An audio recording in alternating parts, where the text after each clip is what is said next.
Hello, everybody. Today we're going to talk to Kaly again, Kaly Rizou. Yes, and today we're going to talk second and last interview with Kaly. We're going to talk about planets. We talked about the zodiacal signs, the horoscopes and everything. Now today we're going to talk about planets. And let's start from the beginning of the earth, from the antique times. Kaly, how did they know there were other planets? They didn't have telescopes. They didn't have anything. Maybe they did. Mm. Well, think about it. I mean, somehow they knew. How is it possible? Socrates and Plato believed that the earth was round. Oh. And listen, how did they know that Attica looked like a horse's face? For example, Glyphada is the tongue of the horse. Wow, I never thought about that. Yeah. Mati is the eye of the horse. Oh, wow. How did they know that? If they didn't have some kind of super view, what we say, the supervision, the helicopter view, the bird view, how did they know that? And moreover, they knew about periods. Which periods? Women's periods? Of course, they knew, of course, that the floods or anything that has to do with liquid with the moon. to do with the moon. Of course, they knew that, but they knew about periods of thousands of years. They knew about periods of millions of years. They knew about the great period of 26,000 years that our solar system goes around the galactic center. And they knew about millions of years of periods. How did they know that? I mean, somebody told them.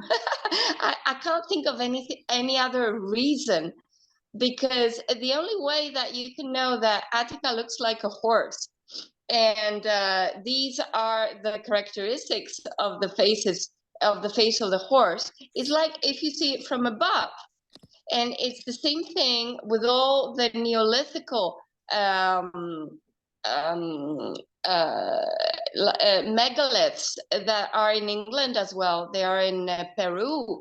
They are in France. I mean, the only way you can see all this stuff is when you see them from above. Otherwise, if you are in the field, you can't see anything.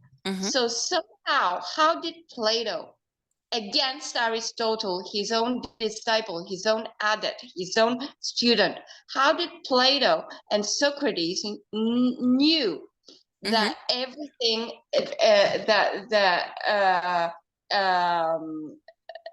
Earth is a sphere? How did he know that? How did Socrates know that? He knew it because he saw himself going out of his body and having an astral projection. Astral travel. So an astral travel. So what I'm saying to you, Kathy, is that in the mysteries and in the mystery schools, they projected, they had astral travels. And the whole religion, because in that good old times, in the tradition of religion, it was real religion. Religion means religere, reconnect. How do you say religion in ancient Greek? Eligere. Religere, it's a Latin word. Yes, religion, reconnect. Okay. Right. In ancient Greek, it's triskia. Triskia means, it comes from the word thrax. Thrax means to boil incense and become very, very ethereal. Okay. So you can be as ethereal as possible. So this is the real meaning of religion. And they had the real meaning of religion because in whatever they did, they had astral projections. They tried to see the world with the help of their spiritual guides, which were the high priests and the high priestesses, and they taught them astrology. Like Pythagoras was taught astrology from the high priestess of Delphi. Oh, yes, Pythagoras I read that. Yeah. taught astrology from the high priestess of Delphi, and she taught Pythagoras. So in their whole minds, it was like transcending the obvious, the profane, as we say. Profane is a Greek word. The profanes. It's a Greek word, and it means the evident, the something that anyone could see, but it's not, it's trivial, and go to the essence of things. So the whole religion and the whole tradition of the religion was to go to the core, to go to the essence, to let the person have contact, to have experience of the divine inside him, or how one is connected with the laws of the universe, and how one is connected with his higher purpose, her higher purpose.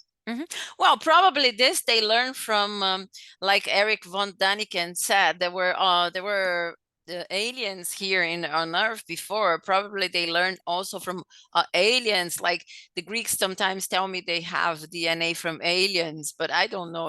We don't know that. We cannot know. Well, I'm telling you for sure that, for example, the olive tree, which is the symbol of Attica and Athens, Greece. I mean, how can you possibly know that the olive tree has all these qualities if somebody doesn't teach you? I mean, how could you possibly know that the olive tree is so important to protect you from cancer, that the olives are like full food, full nutrition? If somebody doesn't teach you from a higher civilization, perhaps from other civilizations from above. And when we say aliens, maybe they're not from other planets. Maybe they are from another universe as well. Right. Like a parallel universe. How can they possibly know if Dimitra taught them how to cultivate, until Dimitra, who is like the base of all the mysteries, the base of all the religious and the mystery schools. If somebody didn't teach them, they were just collecting fruit. Yeah, right. They're just hunter-gatherers. Just hunters. How could they know the attributes of the plants? Land on the seeds, the attributes of the seeds. Yeah. How can you know how important is the lemon tree, for example? The Hesperides. And it's not only, it's not only the Greeks. When you said about the periods of the earth, we're talking also about the Indians and the Egyptians. And they're the free countries that had a lot of knowledge. Mayans. The Mayans, but the Mayans, they were later. They were not so antique as the Indians. Much later, but they had also deep roots. And so for the ancients, perhaps they were like kids, just like children somehow know. Somehow, when we are kids, we know that the trees are sacred. Yes, there's something inside us that knows. So I believe the more we go back in the past, ancient people were more like kids. They were more connected. They knew the way kids know. So you think that's how they knew about the planets? I believe that, well, I mean, think of something very logical. If there was like a sequence of floods, and there were very, very high advanced civilizations. Yes. Exactly like most scientists agree that there were a lot of very, very advanced civilizations on this planet. And we had all these periods that it's one of the laws of Hermes Trismegistus, right? There's always a peak, and then we have a decadence, and then we have a peak again. We have this flow. We have this cycle. Yes. That once upon a time there were civilizations that reached the peak. So if they knew that there was a flood coming, they kept all their records. And where would they keep them? They would keep them in their very advanced ships. And where would these ships go if there were floods? And there were 3 floods. I mean, Greek mythology talks about 3 floods. Yes. I think it's the only mythology that talks about 3 floods and not just 1 flood. All right. Yes. So if there were floods, they knew how to go to the highest of mountains, because which ones are the highest of mountains? They are Himalayas. Yes. There's Olympus. All over the world, we have the highest mountains are called Olympus. We have the Andes.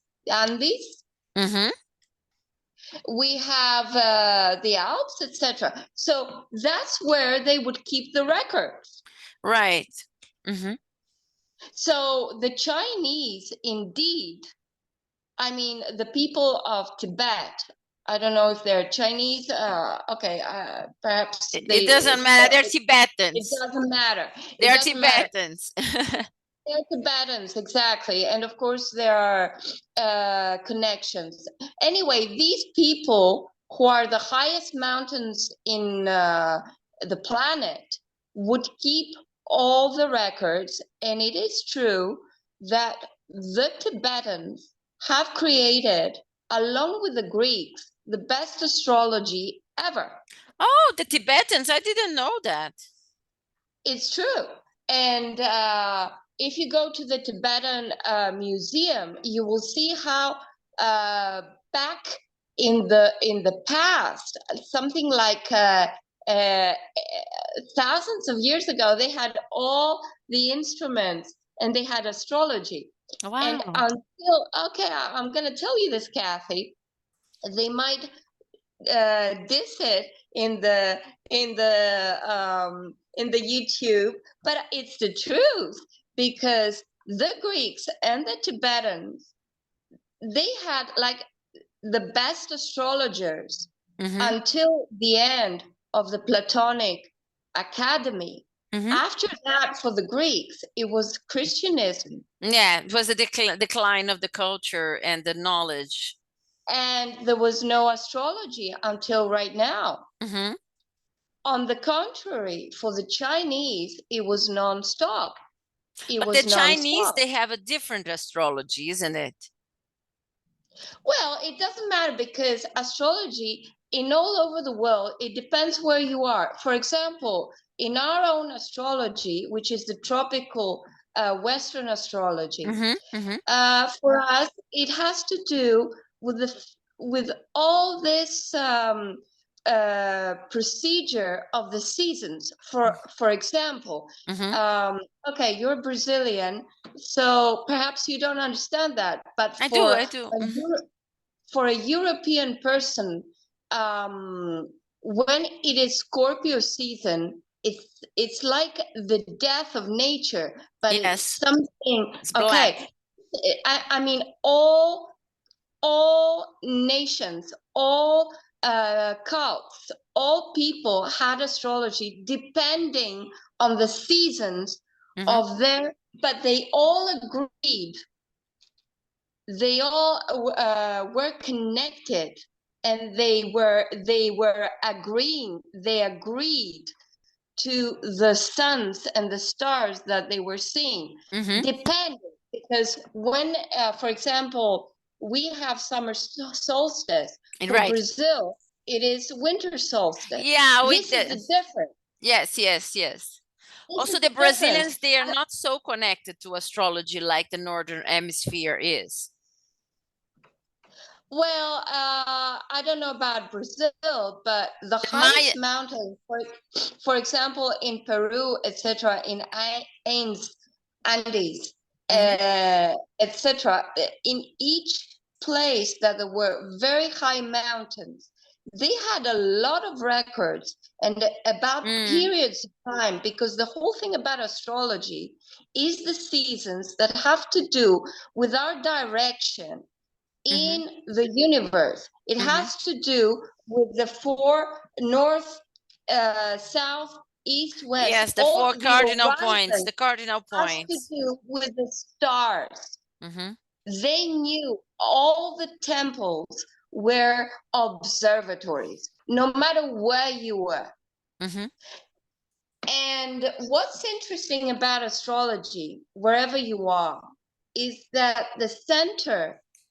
What's the difference with the Eastern astrology, which is very high? It's in the university. It's a very prestigious faculty. And they kept it non-stop. They kept it non-stop.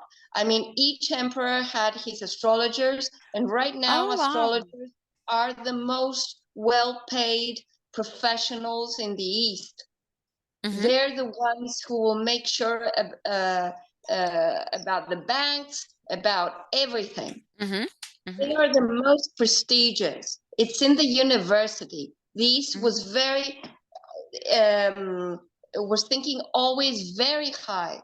What the difference was in the West when the Platonic Academy went down and Christianism took over, because it was a religion along with all these that they did not integrate astrology. I understand, while Buddhism and Hinduism integrated. Yes, yes, yes. In China, when you speak about in the East, in China, it's I thought the astrology is the year of the dog, the year of the cat, the mouse, the bunny, all these are constellations. Oh, okay. They're constellations that have everything to do. And the only difference between Western and Eastern is like the difference between the feminine, as we said in the previous show, it's the difference between the feminine brain and the masculine brain. Because in their mind, everything that is astrology has to do with the way the universe and the sky looks at you from above. While in the Western, which is more a masculine mind, it's more, yeah, I just wrote it. You have the ability and the power of will to see you're more active, and the Eastern is more passive. Exactly. Yes, it's the way that God looks at you. Yes, the mind looks at you. While in the Western astrology, it's the way that you can be a co-creator. You can be a co-creator, and you can you can be the center of the world. I mean, look at it. Astrology in the Western world is absolutely not geocentric, as many people may think. Yes, I was going to ask you, because in the beginning, in antique times, they thought the Earth was the center. They didn't think that, and then they found out that the sun was the center of the galaxy. No, the center astrology in the West, in the Northwest, is the heart. Your heart is the center. You are the center. Oh, okay. So You are the entire center of the entire universe, and whatever you see and whatever happens around you have some meaning to you.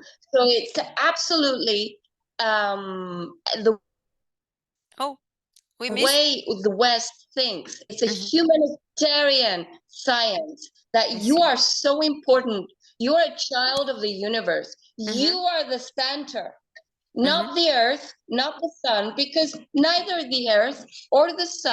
Sorry. Sorry. The center is your heart, is you. You are born, you're a child of the universe, and you are trying to make sense so you can interpret everything that is around you, and you can play your role as a child of Mhm. light, as Mhm. a child of the universe, as a child of the creation, Mhm. and you play your role. Mhm. And how you can cooperate with everything that happens and find your way and play this unique role that you're made to play. It's a humanitarian science Interesting. in Very the West, interesting. Mhm. Ah, while okay. in the East, it's the opposite. It's like what gods would like from you to do. Mhm. Mhm. Mhm. So I would say that there are the two, I mean, each astrologer that respects herself or himself, oneself, whatever, each astrologer takes in consideration both astrologies, the way the sidereal astrology, the way the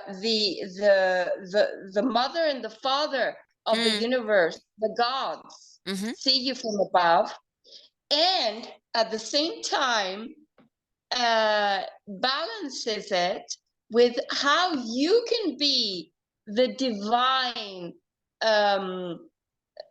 hero, like a Heracles, to bring forth light to all the shadows, understand yourself, and make an impact Mhm. Mhm. in the Interesting. world. So it's both sides. Mhm. But They're both important. what you're telling me now is knowledge that only a few had in the past. Only the initiated had this knowledge. Because True. what was given to the people, I don't even know if the people were taught some astrology, or it was just the astrology that we see nowadays, what you read in the paper. Maybe they say this is your day for, and so only those few people, those Pythagoras who was initiated, the Plato, Socrates, the initiated knew that. Very interesting. And you said that they knew about the planets. Who do you think gave the name to the planets? Of course, it was the Greeks, because they have Greek names that were translated after to Latin. But why do you think they gave those planets, those names to these planets? Because of the energies, because they understood the energies. Ah, I the mean, energies. if you want to remember something, you make a story about it. You make a story about Jupiter, you make a story about Mars, you make a story about the Olympians. All these are archetypes. Mm-hmm. They understood that the energy that comes from there has something to do. So they created, because the universal language of everybody in this universe is imagery. Is You make symbols. Is image, symbols. you make mythology. Exactly. Mythology means, actually comes from the word initiate, because myo in ancient Greek Ah, means and it's initiation. not mythos. No, mythos means initiation, and it was Ah, in a way for people to remember the energies of this planet. mm-hmm. And this has to do with astrotheology, right? I mean, all ancient people knew very well that it's not about some kind of cult or some kind of religion. It has to do with astrotheology. You understand the archetypes. These are energies that come from that side. These are archetypes. I mean, the sun is something like that. The moon, the Mercury, Venus, there are different archetypes. It's like the colors. It's one light, but the colors are different. It's different when you are in the green, and it's different when you are in the blue, and it's different when you are in the red. And it's the same thing with the shapes. It's different when you are in a pyramid, and the pyramid means always fire. And it's different when you are, for example, in a cube, and you feel different. It's a completely different feeling. Right. So astrology is neither geocentric or heliocentric. Astrology is that you are the center. It's absolutely a humanitarian science. You are the center, and you see the things. For you, it is different when the sun sets. The sun does nothing. The sun does not set. The sun does not rise. The moon does not change shapes. It's the way you see it. And it's important for you because you take information.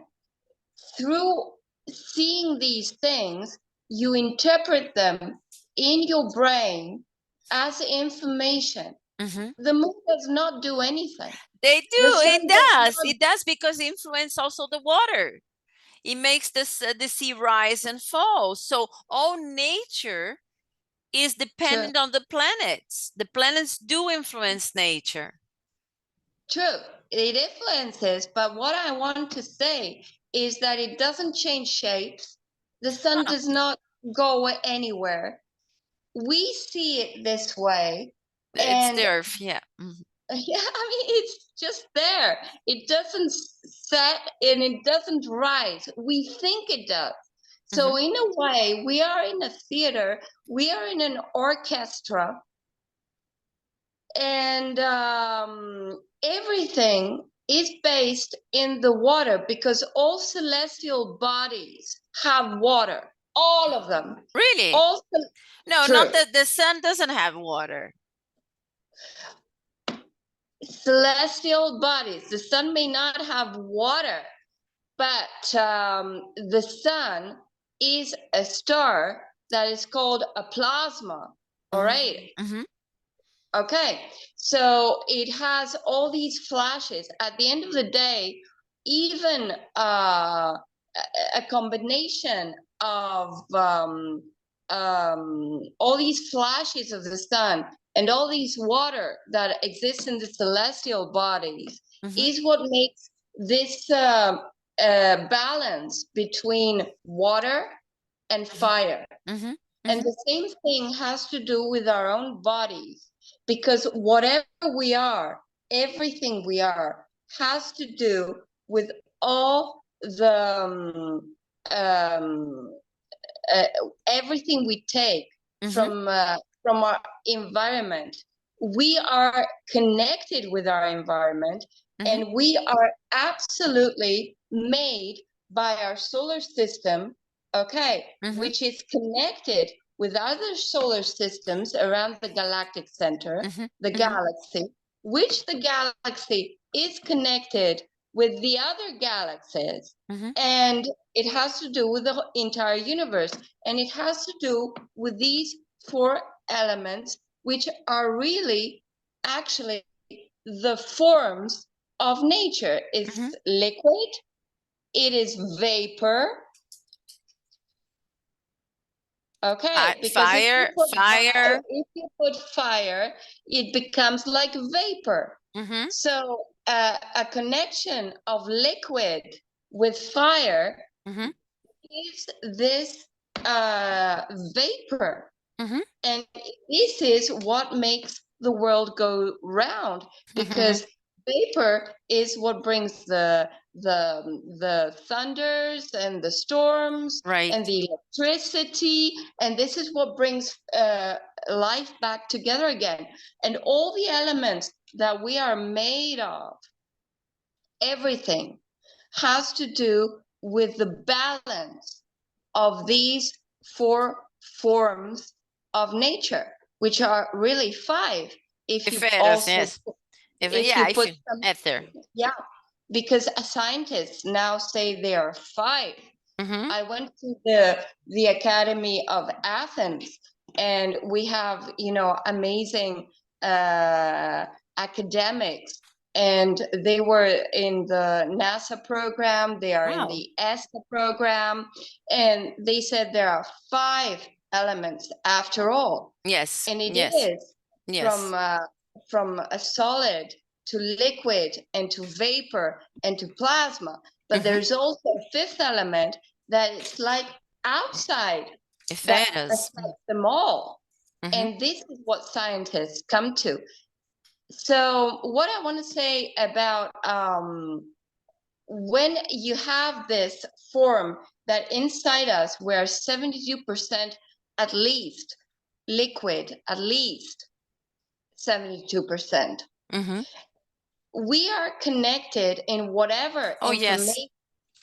It's like the ripple effect. You Mm-hmm. throw a stone to the lake or it goes and it does all these rounds and rounds and Mm-hmm. rounds, Mm-hmm. and the information travels. The Mm-hmm. same thing goes, that we can be connected. So whatever affects us is through the liquid inside us. Mm-hmm. We forget that even our bones are liquid, even the most Yes. solid part of us. Yes, we are not solid. I know. And now It's narrow. quantum energy says we are just Soup. frequencies. It's a soup.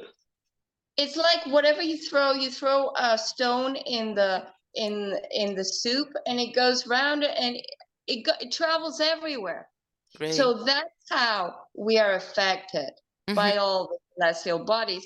And it's an interaction. We're affected. And we We affect. are receivers, but we're also transmitters. Mm. We are affected, but we can also interact, because we are not something outside nature. Of course, of course. We are just in a big ocean of energy, and whatever we do has a ripple effect, like you said. Exactly. So somehow, whether it was aliens outside of this universe, like Dimitra, who taught them agriculture, or Athena Pallas, that taught them astrology and wisdom and laws, because somebody somehow implanted them. Yes, yes. I mean, otherwise it doesn't make sense. How did they know? Of course. There must have been aliens. It could have been from another universe. It could have been people from the future, because you know very well in quantum reality, there is no future, there is no past, there is no present. There's no time. There's no time. There's no time. Maybe it was their highest self from the future. I don't know. Something gave the information. Maybe the ancient gods, like Eric Daniken says, they were astronauts. Maybe the ancient gods were really the astronauts, and they were called like Diaz and Ida, and Somehow they knew.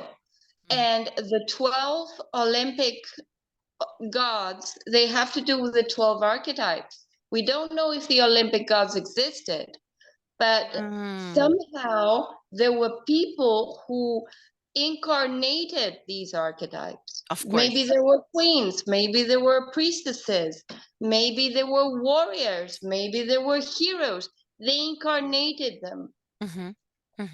And that we know for sure. Very interesting. You were saying that they got the information in a certain way, but at the same time, they had scientists at that time. We see in the movie Agora, about Hypatia. Hypatia, she found out the orbit was elliptical and not circle. Is it a true Exactly. story, Kaly? Yes, it is. She found out amazing things because at the time, it was an end of an entire civilization. The difference between us and the Chinese is that they went on, while after Hypatia, for us, it was the end. It was It was a tragedy. I mean, by that time, Chinese, the Eastern world, Chinese, Indians, whatever, the Eastern world was in an amazing scientific um, uh, brain work, science, and we had the peak of the Platonic Academy with the Dean Hypatia. And after Hypatia, and whatever happened with Hypatia, it was the end for the Western civilization for 1500 years until we had a resurrection. How? Through theosophy, anthroposophy, and the 20th century, that the astrology, especially thanks to Carl Jung, was back again. Oh, yes. I mean, let's not forget that they never stopped the Eastern people. And that's why it's so important in their world and in their universities and in their professionalism, everything. While in the Western world, it was the end after Hypatia. So that's maybe why Annie Besant and many occultists, they go to India for knowledge, and they bring for knowledge, and everybody thinks they're bringing Alice Eastern Alice Bailey, and they think they're bringing Eastern knowledge, but not only Eastern, they're bringing there because it stopped here, and it was hidden, it was stolen, whatever had happened with it. So, How many fires did we have in the Library of Alexandria? well, they say that it was with Julius Caesar, then it was afterwards, then it was, with the Muslims that said, who needs the Alexandria when we have the Quran? This, I don't say because I want to blame anyone, because all these that happen in history have to do with the collective unconscious, as Jung would say, and most contemporary astrologers are Jungian. Really? So we are Jungian, yeah, because Jung brought it all back, and it's not, Freud, psychoanalysts went back to the mythology to understand the psyche. So Jung brought all this back, and we're so thankful for that. At the end of the day, let's all wonder which part of us say, like, I don't need astrology, I have God. And you know what? When you go to God, God might tell you, you know what? Like, oh my God, what happened? Why am I here? Why didn't you protect me? You're supposed to be God. You're supposed to love me. And God will say, you know what? I gave you the best astrologer. I gave you the helicopter. I gave you the Red Cross. I gave you the best quantum scientists. I did everything I could, and you expected everything from me. I mean, I gave you all this. We have the tools. You mean we have the tools? Yes, yeah, we have the tools. We just have to learn to use the tools. And that's the idea. Like, you can't go directly to the seventh if you don't recognize and if you do not appreciate the other dimensions as well. If you're not grounded. I mean, I see a lot of people who say, we don't need astrology. We don't need quantum physics. We don't need anything. We have God. Really? God was like, oh my God. To go to the seventh level, to the seventh dimension, which is God, you have to appreciate the sixth level, which is the laws of the universe. You have to appreciate the fifth dimension, which is unconditional love. You have to appreciate the fourth dimension, which is space-time. You have to appreciate around you the planet Earth. I mean, now that it's spring, how beautiful it is, at least in the Western world, in the Northwest. Look how beautiful the nights are today, that it's a full moon and we're going towards Yes. solstice. Yes. I mean, you have to appreciate God in all his forms and be connected and understand and always say, how can I make the best out of it, please, rather than expect everything from God. From God, of course, of course. Very, very nice. So today we talked about planets, many things about Plato Academy, about many, many things. Oh, wow. And What they understood was dualities, and I want to finish with that, if you don't mind. No. Go ahead. Go ahead. Okay, let's finish with the duality because it's very important. What they understood was everything. This is one of the laws of a Hermes Trismegistus, right? He wrote 42 books. Only 2 are saved. We don't know what happened to the other 40. No. Perhaps they're in some rich's elite hands, but we don't know. Anyway, we know about the 7 laws. So one law is that there is the law of duality and polarity. So they understood polarity. Sun makes polarity with Earth. So moon. Yeah. No, so a sun and moon polarities. No, listen to the astrologer. Oh. So sun makes polarity with the Earth. Sun means where you shine. Earth is where you, all these talents from the sun, where do you materialize them? Okay. So moon makes polarity with Mercury, because moon is the feelings, is the emotions, while Mercury is the mind, plain intellect, no emotions. So this is an easy one for you. Venus makes polarity with Aries. With Mars. Exactly, because Venus is what I want, what I love, when Mars is how I'm gonna go get it. Activating. You understand that all polarities are they contemplate each other. They're opposite, but also they complement. Okay, they're complementary. Now, another polarity is, of course, Jupiter with no, not Saturn. Exactly. Saturn. Wow. But exactly. Normally, just for the story, Kronos was the father of Dias. Saturn was the father of Jupiter, and he was eating all the children. And Jupiter said, "No, not with me." And he gave us a rock. He gave him a rock to eat with the help of his mom. And he ate the rock and he died or something like this. He did. He opened the stomach and he saved all his brothers and sisters. Exactly. He saved all his siblings from abuse. So Jupiter is the benefactor, is the expansion.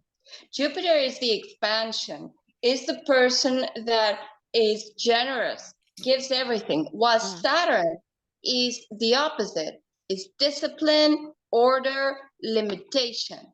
Is limitation, okay. So these two are complementary and opposite.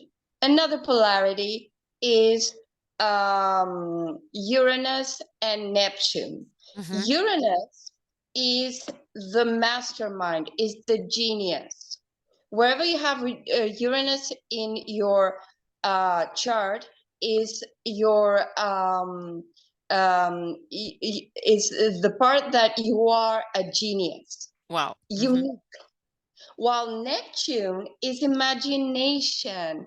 Neptune is the dream world. Everybody dreams. Everybody has a dream to come true. Without a dream, we can't do anything. And the last polarity, Kathy, is very interesting.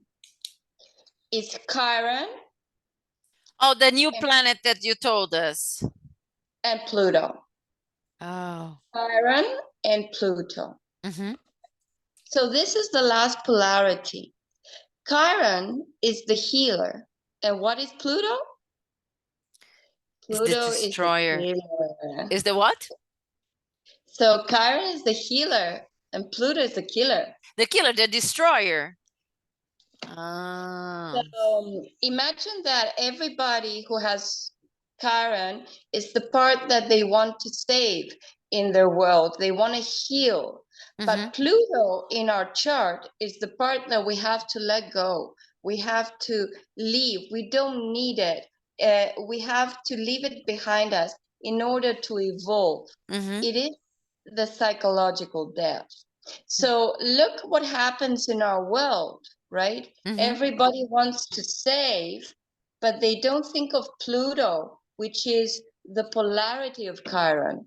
So Pluto is saying that some things have to be left behind because they have to move on to another form. And that's why we have scavengers. That's why we have... Oh, yes, yes, the insects that destroy the dead bodies. And also the birds, like vultures. The owl, like the vultures, like the owl, like the eagles and the hawks. They are scavengers. It's like, now it's over. You have to move on. And they go for those who are dead. They don't go for those who have life in them. So this is perhaps the most challenging polarity for the world we're living right now, Chiron and Pluto. Now this I leave you as to sleep on, to think about it, and perhaps we do it to another show, because it's like we have to save everybody. Everybody has to be saved. While Pluto says there are people who want to go. They have to move on. The souls want to go. You don't have to put them again and heal them, because they want to move on. They want to go and leave things behind. And it's a great challenge for all of us to let go of things we don't need. I mean, things that are inside our house, and we don't need them, and they're just there, and they're piles and with dust, and we better sell them. We better donate them, or we better get rid of them and put Throw them it to away. garbage. It's very difficult for our culture and for our civilization to let go when the time is ripe. We are all like Chiron, like, no, I'm gonna save this. Save this. No matter what.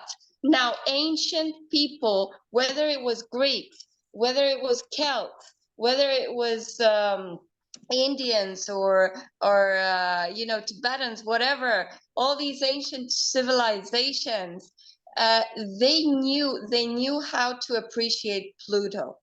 And it's interesting that they knew the planets until Saturn, until Kronos, but they sensed that there were planets beyond Kronos. Wow. And this is shown by the mythology, especially the Greek mythology, because astronomy and astrology and everything you see in astronomy is Greek mythology. Yes. But even in each and every other mythology, whether it's Egyptian or whatever, all over the world, they had the same archetypes, they just gave them different names, and it has to do with the energy and the sense that they knew that was coming from the planets. I And understand. these planets were connected with, because imagine that we tend to see ourselves outside nature, but in reality, we are Yes, part of nature. The same of course. thing with the sun and the planets. It's one system. It's one system, the sun and its planets and their satellites. It's a system, like an ecosystem. And they are connected exactly with the energies that come from the other constellations. Right. So they were all we are all connected with the entire universe and the constellations and the energies that And come from there. we are co-creating with all these things. And exactly, and cooperating and interacting. Right. So we better think twice, whatever we do. And astrology is contemporary astrology, because it's also science that keeps moving. We had an abrupt stop in the Western world with the slaughtering and the witch hunt. the witch hunt that happened with Hypatia, while the Eastern world, thrived. They thrived. They had never had this. And look at the Eastern religions, how much they embrace astrology. While in the Western world, thanks to all these visionary minds, Jung, etc., we have it all back. And we can reconnect with all this ancient wisdom, but also with the future, and also with our DNA in the past. And we can sense these energies that come from all this information that comes from the galactic center, from the great attractor, great attractor, and from the Alcyone Pleiades, that is in a way the center perhaps of our universe. And we can sense from other universes as well. Perhaps there are, as all the great scientists say right now, there's a universe right above us that we cannot see it. It's just right above us. Wow. Maybe this is what Plato and all whatever were the people who continued Plato, and I'm talking about Christian religion as well, because they were great patriarchs and they were from the Platonic Academy. Oh, wow. This is what they say when they say it's the me on, the person who's not here, not from here. It's from another universe. Oh, okay. Okay. Interesting. Wow, I didn't know all this. Thank you, Kaly, for enlightening us, for putting some light on it. So have a great full moon. Thank you. Have a nice full moon for everybody. And we talk later. Thank you, everybody. Bye-bye.